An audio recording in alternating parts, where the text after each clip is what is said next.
जोधपुर में दिव्यांगजनों के लिए लगाए जाने वाले शिविरों का उद्देश्य भले ही सुविधाओं उपलब्ध कराना हो, लेकिन जमीनी हकीकत कई बार इससे बिल्कुल अलग नजर आती है।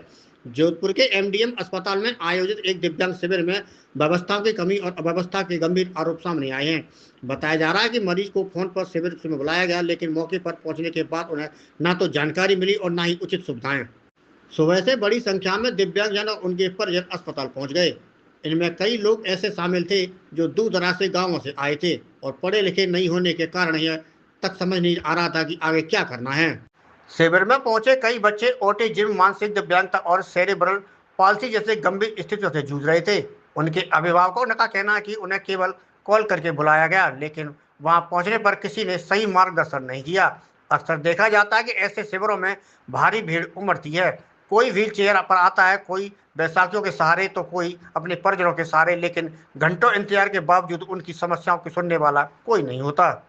इस पूरे मामले पर एडवोकेट श्वेता देवड़ा का कहना है कि दिव्यांगजनों की समस्याएं गंभीर हैं, लेकिन उन्हें प्राथमिकता नहीं मिलती। उन्होंने सवाल उठाया है कि दिव्यांगजनों की आवाज सुनने के लिए कोई प्रभावी व्यवस्था इस घटना का एक बड़ा सवाल खड़ा करती है। क्या दिव्यांग शिविर केवल औपचारिकता बनकर रह गई है या वास्तव में जरूरतमंदों तक सुविधाएं पहुंच रही हैं?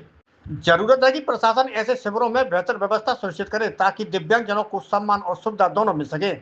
ब्यूरो रिपोर्ट, ब्रज किशोर पारेख, जोधपुर, न्यूज भारत लाइव, राजस्थान। कि जब ये इतना भीड़ होती है, इन बच्चों का कोई जमीन पे पड़ा है, इतनी इनिशियल रिक्वेस्ट करने के बाद में भी यहाँ का स्टाफ बिल्कुल भी नहीं सुनता है, तो कौन सुनेगा?